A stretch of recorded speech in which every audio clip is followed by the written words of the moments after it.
Welcome to Integrative Nurse Coaches in Action, the podcast where nurses, healthcare professionals, and consumers come to hear from inspirational nurse leaders in health and wellness coaching. We cover the latest innovations, ideas, and breakthroughs from nurses who are shifting the paradigm of disease care to healthcare through the art and science of nurse coaching. And what happens to the caregivers once they leave a facility, get home with their mom or daughter or spouse, and now they have to tackle all of their other life challenges and care for the one they love? Renee Panek brings light to the caregiver challenges and the absolute possibility of hope for those who are caring for loved ones. She sprinkles in ideas about how to care for the caregiver and how to allow for patience, support, and love to honor the selflessness of caregivers.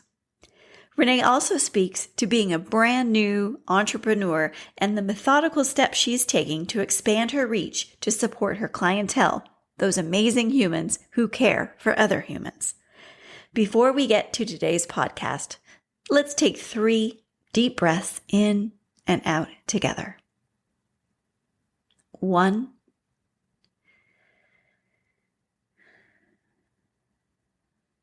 2,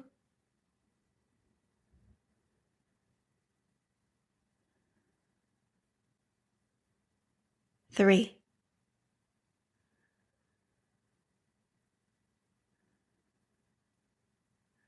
Now we're ready.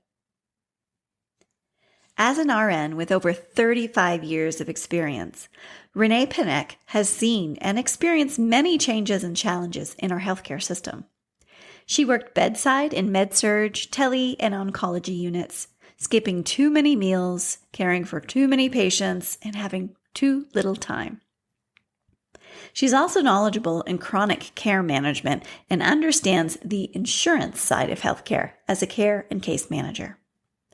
In addition to her nursing career, Renee is a wife and a mom who has experienced the personal challenge of being a family caregiver and the very real grief that comes with caregiving. Welcome, everyone, to the Integrative Nurse Coaches in Action podcast. My name is Nicole Vieno. I am your host, and I'm also a board-certified integrative nurse coach. And today we have a special guest all the way from Placerville, California. Renee Panek is a health and wellness nurse coach board certified. She is starting her own business, so she's becoming a new entrepreneur, and her passion is helping caregivers, everyone from nurses to the unpaid and underappreciated family caregivers. They're the backbone of our healthcare system, and they're often not recognized. And Renee's been developing some programming, some mix of online and real-time nurse coaching. And she just wants to be able to support all the caregivers to help them understand that they are so incredibly worthy, that they have to care for themselves in order to be able to care for other people. And she's been doing a lot of really, really great things. And I see you, Renee, I see you doing all of the new things, becoming an entrepreneur. And I know this podcast will be full of many, many nuggets as you get to share your story with all of us and we get to listen to it. So welcome, Renee. Thank you, Nicole. It's great to be here. You've had so many amazing guests. I hope I can give the same kind of encouragement and support that I've received from your other podcasts. Well, that's why you're here. So you can share your story. Yeah. Everyone's story is so unique. And we know that as nurses, as nurse coaches, that the story is where it's at. It's how we learn so much and how we can relate to each other too.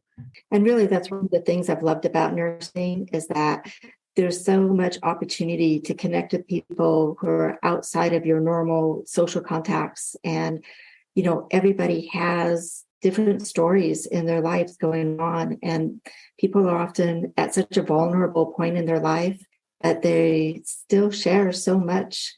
I've learned so much from so many different patients. Yes. And now we get to learn from you. Yes. So we love to go down history lane and love to ask the question, how did you discover nursing? I was young. I was in high school. I started, when you start thinking about what you want to be, right? And everybody's asking you that question like every other day, right? I really loved my science classes. I was taking like an anatomy and physiology class, and I loved biology. And I thought, oh, nursing is that would be a great job. Nurses are always in demand, and they're well thought of, and it sounded like you could make enough money as a nurse. So it's like I started telling people I was going to be a nurse, and everyone was like, oh, that's fantastic. And you could just see them kind of check off that box, like this one's solved, check, on to the next. But really, I didn't have any nurses or health people in my family. So when I said I was going to be a nurse, I was really clueless as to what that really meant. And after high school, I went to a local community college. I went through their program and got my, associate degree in nursing. And even though it took longer than, I thought a 2-year program would take, I was still not even 21 when I graduated with my AA in nursing and took my boards and all that.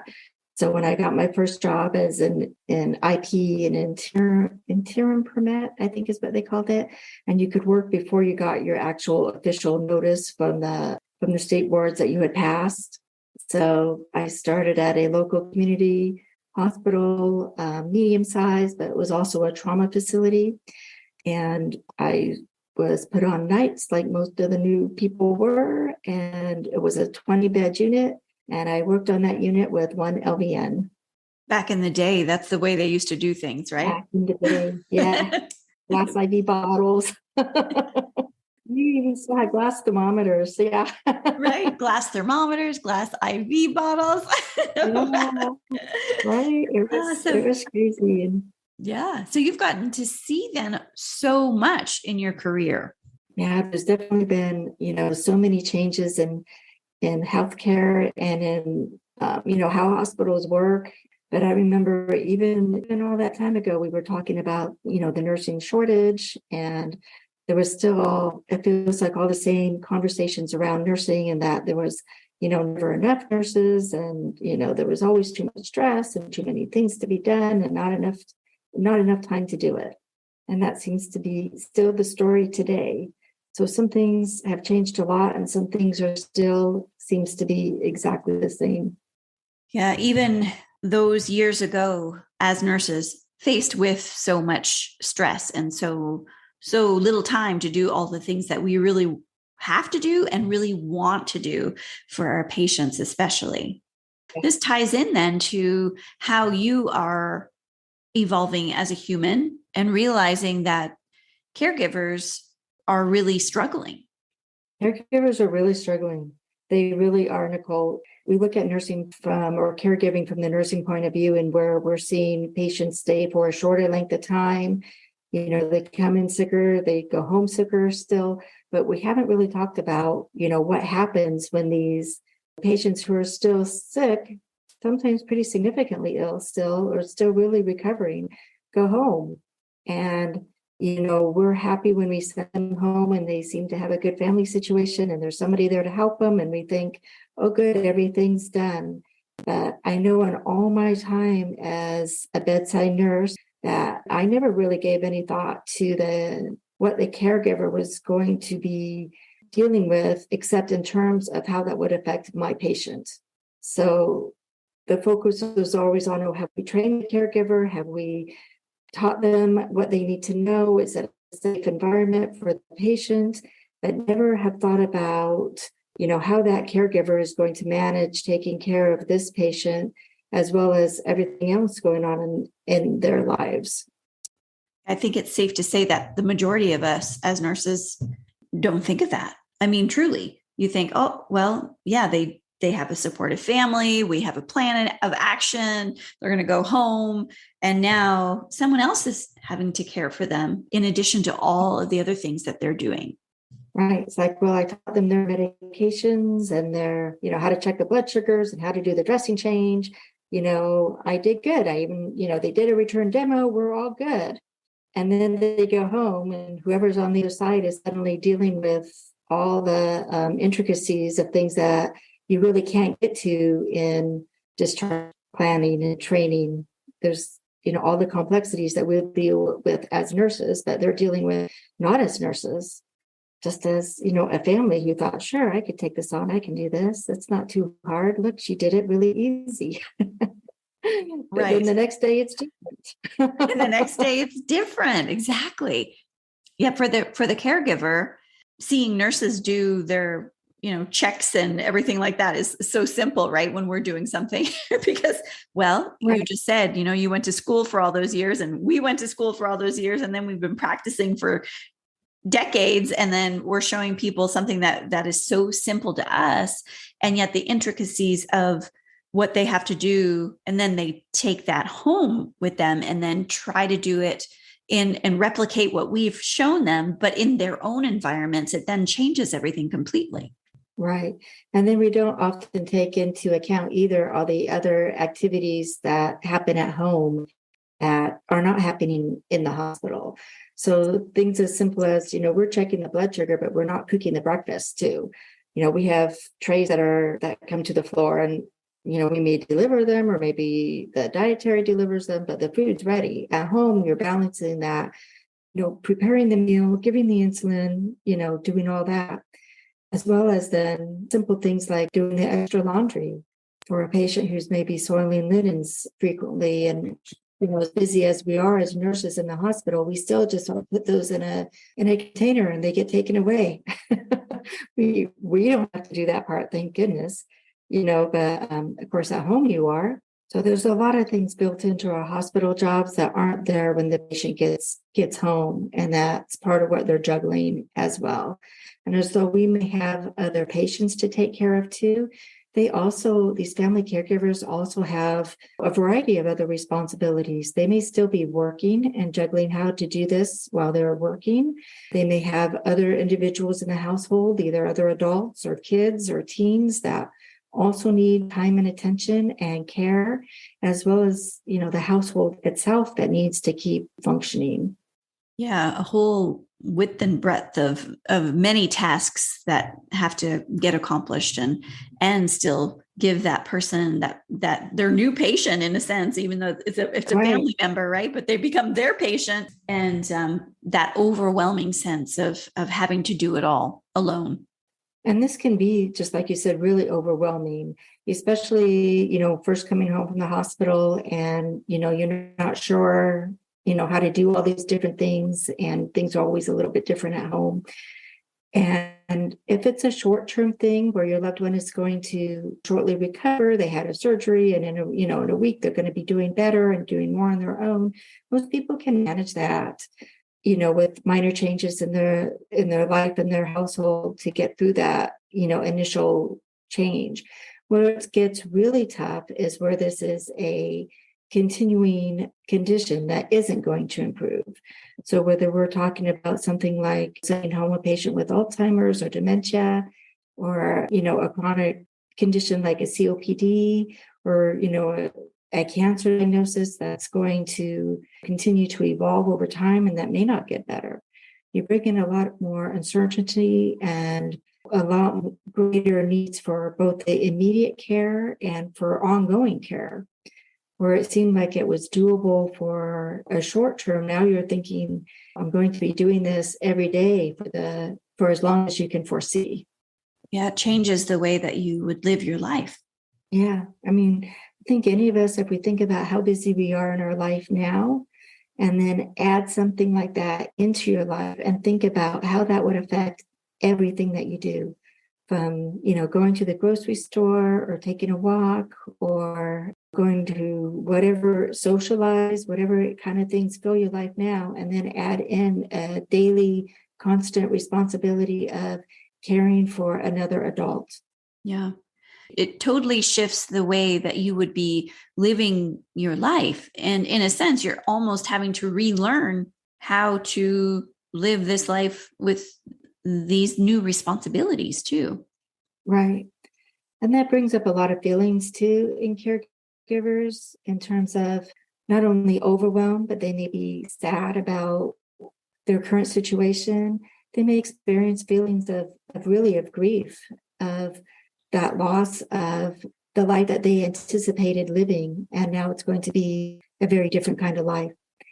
And it's often kind of unacknowledged. As I said, these caregivers, from whatever kind of life they've been living, whether they were professionals and had a professional job, or if they were, a mom home with the kids, it's still huge. And you may be educated and practiced and very competent at your other tasks, but now you're faced with something that you've never been trained to do. And you don't really have the support system in place of people who have dealt with what you're dealing with and can understand and appreciate it. Yeah, the thing that just popped into my mind was, I think of, when you become pregnant and you have, you're anticipating that you would have a baby, and hopefully everything works out that you do have a baby in the end, but you have these 9 months to prepare for something. And Right. then when it happens, you still don't know what's going on. you have to learn as you go. Yeah. Yeah. But this is different because some of these things, obviously illness is not planned. We don't plan for such things to happen. And so there is no preparation for something like this. Exactly. And making that transition from, whatever your life was to what it's going to be now, if you're bringing home somebody in your family who's had, was in a bad motor vehicle accident and now they have a brain injury, and the person you remember is now very different from the person who's living in your house. Mm. And every day is different, and figuring out, how you're going to live your life and care for this person is not really talked about as part of our discharge plans. Right. No, it's not. And then the support after, when they have moved on is also not a large piece of how we support and honor people who are going through this new life transition. So then this brings me to the next question is, how is it that you decided to combine your skills in nursing, your skills in nurse coaching, and then move into this realm of wanting to practice and support the caregiver? Well, as you're going through nurse coaching and you're thinking about, where your skills lie, who you want to help, I think I touched on a lot of different areas because I do have experience in doing health coaching with patients with chronic conditions like diabetes or heart failure as well. And initially I thought I would do, focus on chronic conditions and help people who are dealing with that kind of thing. But I really became aware of the challenges with caregivers' experience from my own life, from being a family caregiver myself. And one of the things that has been said to us, so many times when we're talking about this is, start where you are. And where I am right now is, and where I have been is as a family caregiver. When I first discovered nurse coaching, I was looking for something that would definitely improve my skills from a nurse coaching perspective, from a health coach perspective.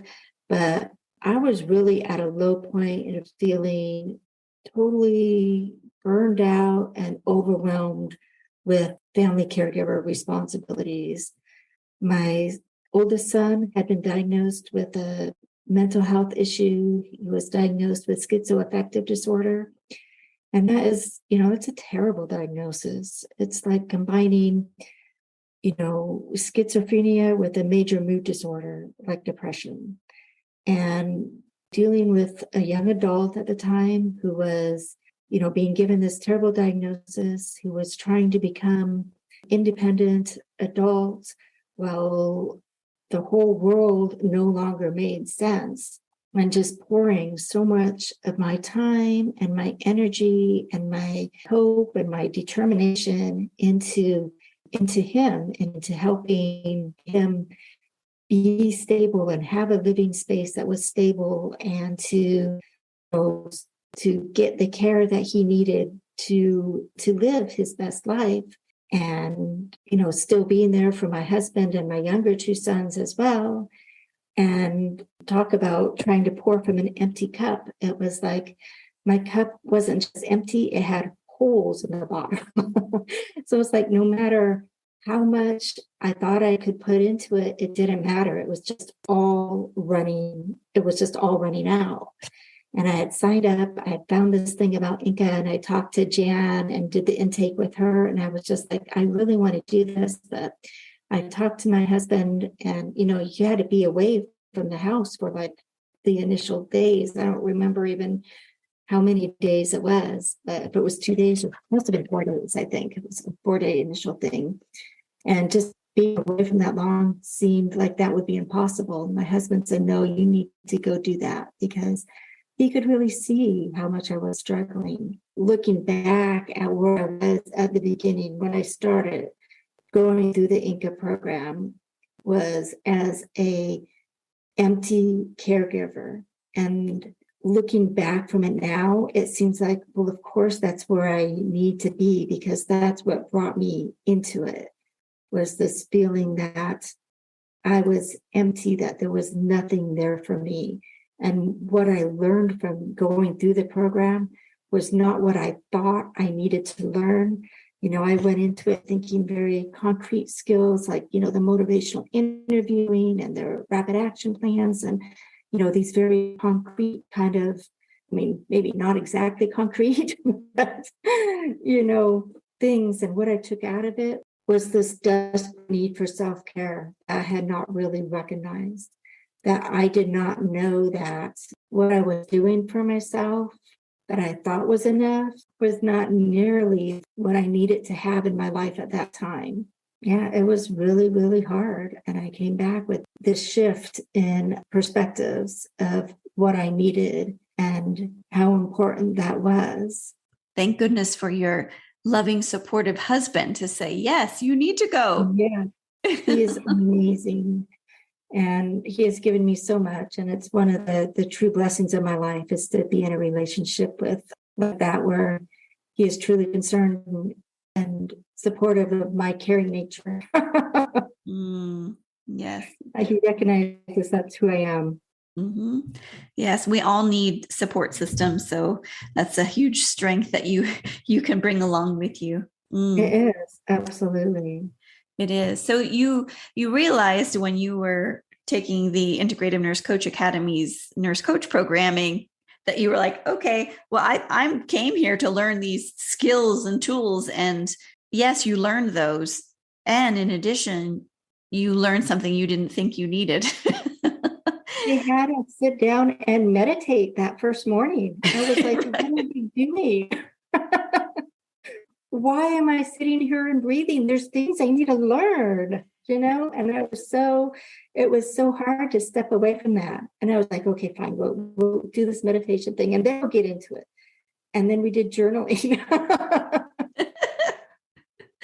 And it was, all of these things that I recognize now, that were wonderful and really good and really helped me to connect to what I needed. But at the time, I was like, when is the program really going to start? When are we going to get to it? I'm laughing right alongside you, because definitely the same things popped in for me too when I was taking the program. Yeah. And that was not what I was expecting at all. Mm-hmm. And even as we started to break up into pairs to talk about, or to practice the coaching and to do these other things, it was like every time we started, it's like I would just end up crying. No matter who my coach was, no matter what the subject was, it always came back to to what I was dealing with right then and there, and how really desperately I needed that support and that time away and that ability to learn these skills, that time to learn those skills of self-care. And now, a word from our sponsor. The Integrative Nurse Coach Academy offers nurses innovative approaches to re-energize and expand your nursing practice with new skills and tools that focus on lifestyle health and well-being. As an integrative nurse coach, you will confidently promote wellness and resiliency by guiding your clients, patients, and communities to deepen their connections to inner healing resources and expand their capacities to make meaningful choices for healthy lifestyle change. Plus, you'll learn critical self-care tools to actively take care of your own health and well-being on the journey. Join the global Integrative Nurse Coach Academy community and rediscover your passion for nursing in the online Integrative Nurse Coach Certificate Program. Learn more about our programs at inursecoach.com. And when you register for the Integrative Nurse Coach Certificate Program, be sure to use the code ACTION to get $100 off the Part 1 and 2 bundle. Now, back to the podcast. Really desperately, I needed that support and that time away and that ability to learn these skills, that time to learn those skills of self-care. Why do you think that is, that you found yourself every time that you were, we broke up into pairs, we were practicing our skills? Why do you think it is that it ended in tears for you? I think it was the first people I'd really been able to talk to about what was really, really going on in my life and how it was affecting me on a really deep level. And you're surrounded by, these amazing other nurses who are there to become nurse coaches, but really they already are. They have that heart and that spirit there. And that's what they shared with me, was there so much understanding and support and healing, really healing. This whole room was filled with this different energy that you don't experience out in the real life unless you create it intentionally. And it was there in abundance. And my heart was so, raw, and it just responded to everybody's nurturing. The open-heartedness of nurse coaches. Yes, exactly. And it was that whole, I don't remember what the whole acronym stands for, but it was like listening with heart.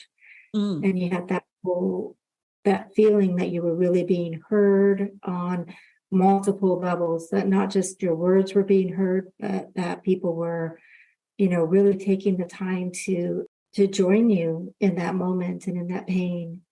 And it's like you have family and you have friends, but it's like what you share in those moments, is different, at least for me. And I've grown with that a lot too, in learning how to be more authentic myself. And that's one of the things too that has come out of nurse coaching, is that, learning to share who I am authentically and, with more honesty than I was able to do before. Because there's a lot of stigma still around mental illness issues. And having, my beautiful son who was loved by so many people, who had, he hadn't experienced any of these, terrible traumas that so many people in our world do, who have, who also have mental illness. But, he was just loved in a family, in his sort of family. And, we were still experiencing that. And it was hard for us to understand and to be able to share it in a way that other family members or friends could understand it. It was really hard. Thank you for sharing this time of your life and the struggles that you went through, and finding this community of nurse coaches to help support you. And in the end, you're really taking these skills away to your place, to your home. And, you have to then figure out how those new skills are going to fit into your life as you transition into that. And I have a question in just a moment. I just wanted to just bring in listening with heart that you brought up earlier. I'm going to share a link in the show notes about this, because listening with heart, the acronym HEART, I believe H stands for healing, E is energy, A is awareness, R is resiliency, and T is transformation. Oh, yes. And I think without even remembering the acronym, I touched on several of those. You sure did. By the words. So, yeah. Yeah. And how that intention makes you feel too. Well, and it's a term that I've used even before, Inga, when I was talking to people who who are having a hard time listening. Sometimes, like, for instance, my son, he would get very caught up in the exact word that was being said and feel frustrated that I wasn't using it in the same way that he was. There was, a conflict in the definitions, and I would just listen to my heart. This is what I'm telling you from my heart. Don't get so caught up in the definitions that you can't hear what I'm saying. And so I think that's why that term really, resonated with me, is because I do feel like we really have to set aside sometimes our preconceived ideas of what people are saying or what words mean even, and listen to, what they're really communicating to us on all the different levels. So true. So good. Tell us what cohort you were in. I started with one cohort and I had to finish with a different one. So I think I started with 16 and I finished with 18. Yeah. So you've been in the nurse coaching world for a few years now. It's a long time. Yeah. I think they're in the 40s now in the cohort. So it's been, I know. So, right. And so you settled in with these skills for many years, and using them in the role that you were in. I call that bloom where you're planted, right? You're you're staying in the role that you're in, and you are using the skills and tools and new reflections and self-learning and growing with that. And of course, life happens and new experiences happen. And you've gone through different things in your life, and you're moving into this new realm of becoming an entrepreneur. Yes. And it's taken me, like you said, it's taken me a while to get back to being here. I think being an entrepreneur is something that's always been in my heart, even though, in nursing, it wasn't really something you ever heard of with nursing. When I started nursing, if there was entrepreneurs in nursing, I have no idea who or where they were, but there may have been a few bold people starting out there. Mm-hmm. I didn't know of any roles for nursing. So when I started with Inca, that was definitely one of my hopes at the time, was to use these skills to be an entrepreneur. The timing wasn't right. And I've taken a lot of kind of like half steps forward over these years to thinking, okay, I'm going to start now, or maybe I'm not going to start now, and pulling back and doing, still working on those skills, but working on them, like you said, where you're planted. So at home, at my current job, in my community, and sharing in small ways who I am and what I'm doing and how I can help people. And life for everybody over the last years has been really challenging. And it was really challenging for us as well. We lost our oldest son about 4.5 years ago, my son with mental health issues. And, needless to say, that was another area that just tore the rug out from underneath us. And, when you can't even think about breathing, it's like you don't have any energy for anything else. All you can do is, wait and just keep moving on as best as you can.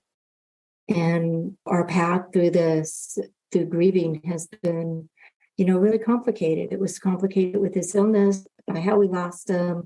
And then right after that, we went into the pandemic. So there was kind of events on top of events. Now I'm finding myself in a new place in where I am. And I don't think you ever really heal from this kind of grief, but I find that I'm better at integrating what I've learned about myself and my experiences. And I'm really finding that what brought me to coaching in the first place is this idea of being a caregiver who needed help, and looking around and seeing so many other caregivers who are struggling so much, and thinking, how can I help support these people the way I was supported when I went through Inca? I think as nurses, our natural inclination is to reach out to people to want to see them healed and, living healthier lives. And that's where I'm at now, is that I want to reach out to these people and help them to find ways to live their life where they're at now, but with better health, more happiness, joy.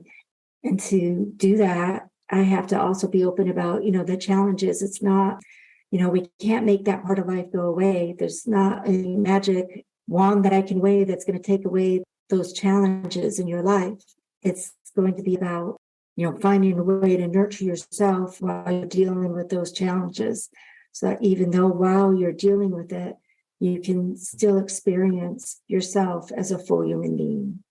I don't know. I feel like I may have gotten a little off track with that question. I don't think so at all.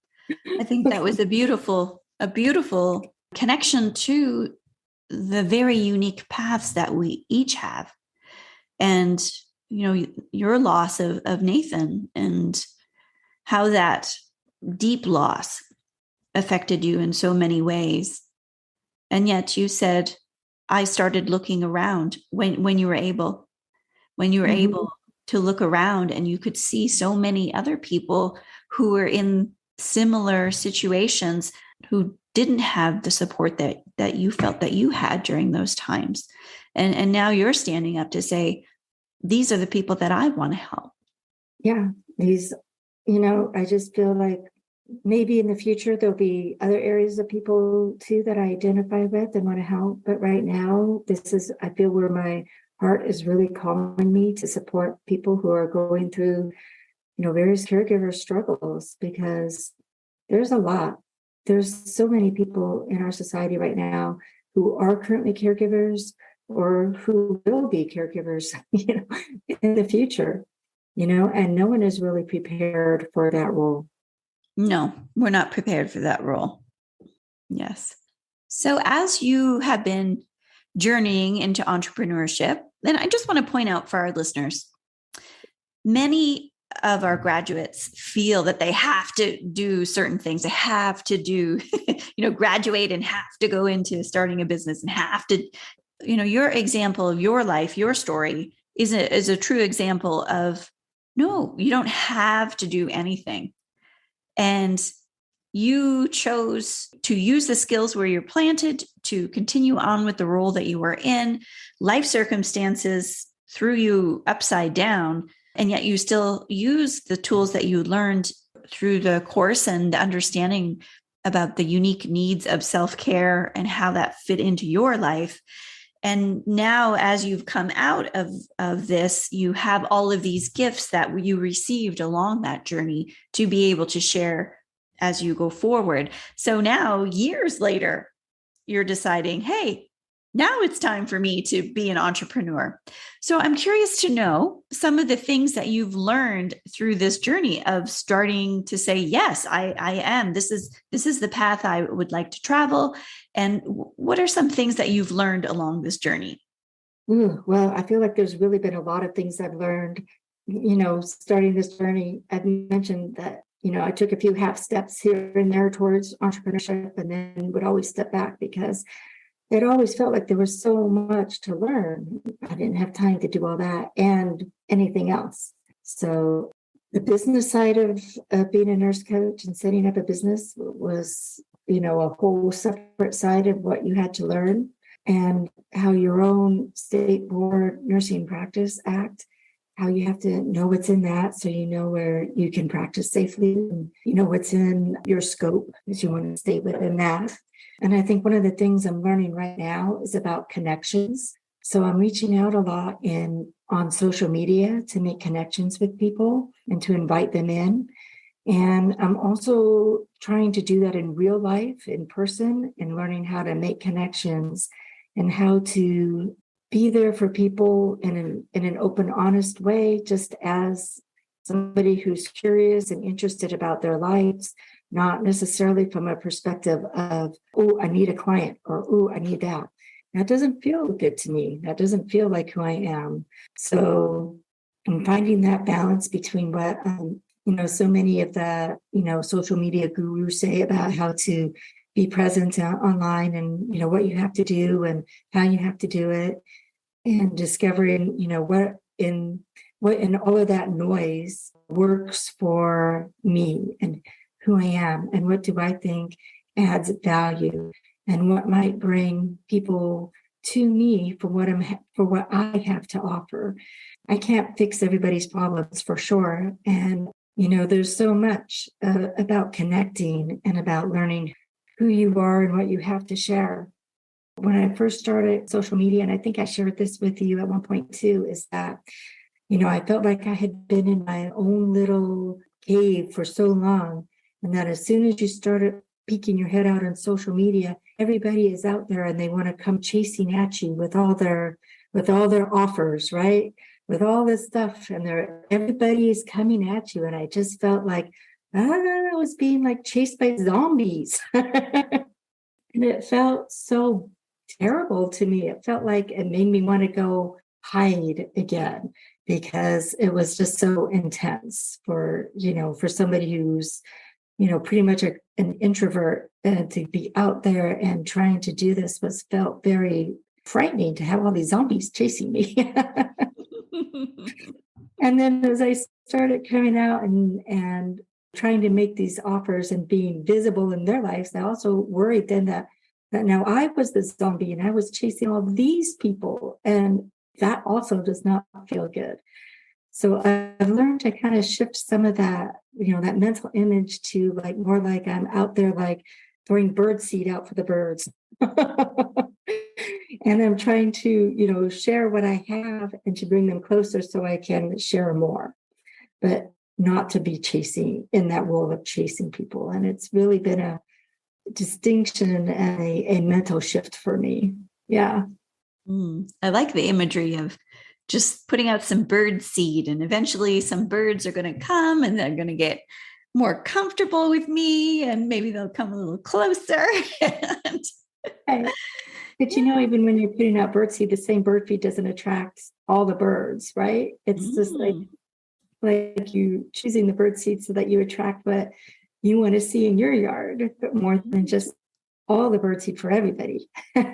Right. I love that. Because I've learned you don't want it to attract woodpeckers. That is not a good thing. They make holes in your house. Right. Selective birds. Yes. So it's okay to be a little selective. Well, you make a great point too about social media, and just some people have an ease with social media and they just fall into patterns of that feel comfortable for them. And some people don't want to be on social media all that much. And, we don't have to be. I think that's something to put out there. We don't have to be on social media. There are plenty of people within our reach in our communities that we can reach out to. We don't have to do all that. And at the same time, it's like learning new skills too. Right. And with learning new skills, I think one of the important things to think about too is the stories that you tell yourself about who you are.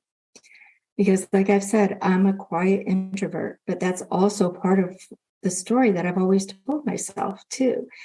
And it's like, I also have the power to be somebody else, or to come out of that, or to be an introvert and still share myself with the people I want to share my stories with. My sister sent me some really cute pictures for my birthday of us growing up as kids, right?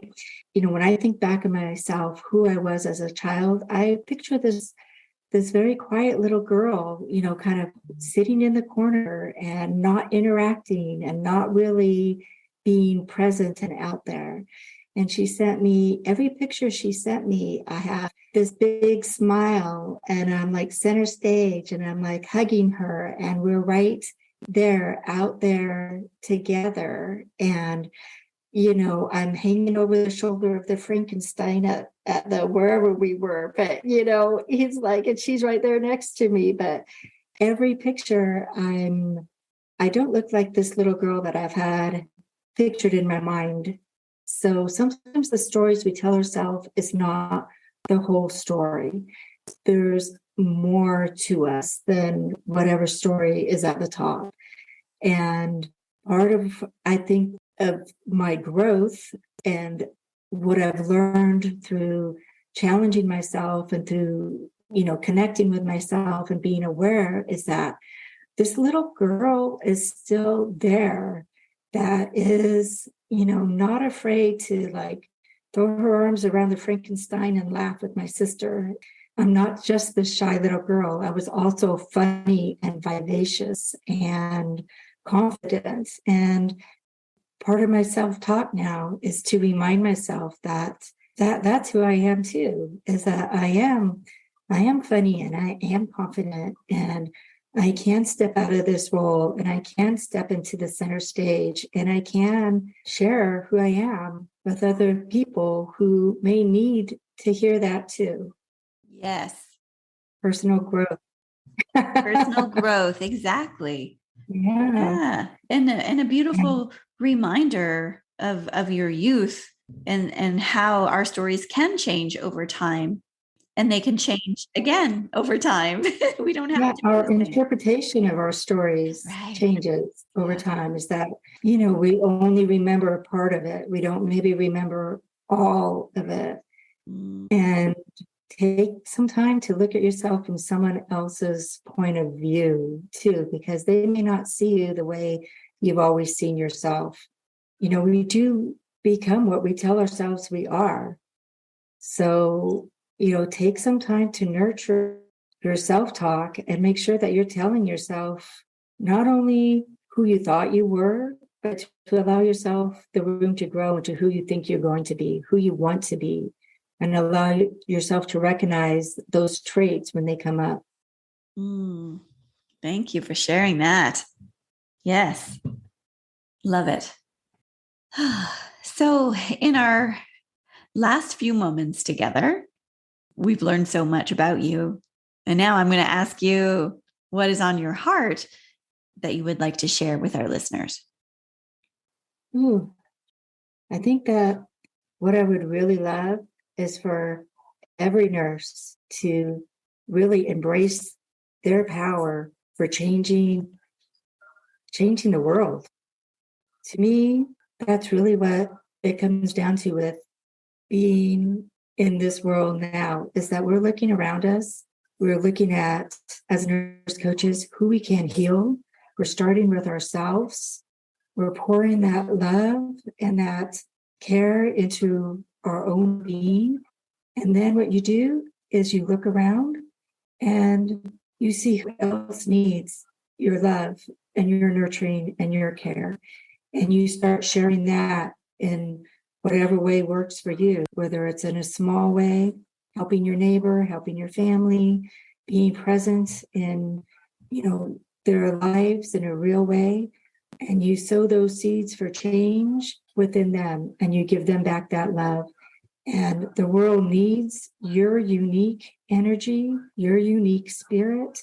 You are more than what you know you are right now. So just keep growing, keep healing yourself, and let that love and that energy and your spirit flow into the people that you come around with. And we will change the world, Nicole. Woo! Yes. Thank you. I just soaked all of that. All of your words of wisdom, soaked them right into my heart. Thank you. Thank you, Kat, for having me here. Yes, we've really enjoyed having you on the podcast. And I know our listeners are just also soaking up so much knowledge and wisdom and passion and love. So thank you. Thank you for that. So I like to shift gears towards the end of our podcast for just a few quick answered questions. You can't think too much about these, Renee. Okay, get ready.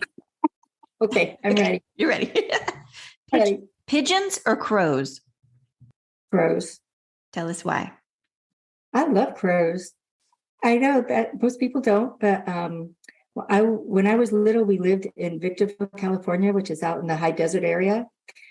And crows was one of the birds that lived there. And when my sister and I would play, we would be crows and we would fly across going, caw, caw, caw. Those are the birds we saw there. And they're very smart birds. They have funerals for their friends. They recognize people. And if you leave gifts up for the crows, they'll know who you are and they'll keep an eye out for you. So yeah, crows for sure. I love that. I had a flashback to my childhood too, because we would be crows too and make the sound. so funny. I never knew anybody else did that. Oh, I love it. Yeah. Oh, that's so good. That's a good flashback for me. So the name of our podcast is Integrative Nurse Coaches in Action. And action is an acronym. It stands for authentic, curious, truthful, inspiring, open, and nurturing. Authentic, curious, truthful, inspiring, open, nurturing. Which word stands out to you? Wow, I love them all, but I think I'm all about nurturing. I think that's the one that definitely comes out to my mind, is that I've needed it, and I want to give that back to other people who need that care and that nurturing. Yes. Yes, yes. We can all feel your nurturing heart as we definitely. So I know you have a Facebook group. So tell us a little bit about that. So I have a Facebook group that I'm growing. It's called Caring for Caregivers. And my goal with that group is to connect with other family caregivers and other nurses and to give them community support, encouragement, and to be a place for people to come. Yes. And you share a lot of excellent tidbits on self-care and things to think about and inspire others who are on this journey of being a caregiver. Yeah, I'm definitely big on caregiving. Caregiving for the caregivers, right? Yep, exactly. Yeah. Yeah. Yes. Figuring out how to do that and what that means to each individual, because it's always different. Right. And I know that you recently also obtained your business, like an official business. Tell us about that. I'm so excited. Yeah. Yes. So my official business is called Whole Health Nursing Incorporated. So you can find me. We'll be building a website soon, or something simple. So you'll be able to find me there. But you can also email me at that website at renee@wholehealthnursing.com. Yes. And it's part of the journey, website building and social media. There's been so much. Yes, getting out there and connecting to people, and just like you say, you're just doing steps by steps by steps. Right. And that's where I try and look, is at the next step is what I want to do to get to the next step. Oh, yes. Well, thank you so much, Renee, for sharing your time and energy and wisdom with us. We're so appreciative. Well, thank you again so much, Nicole.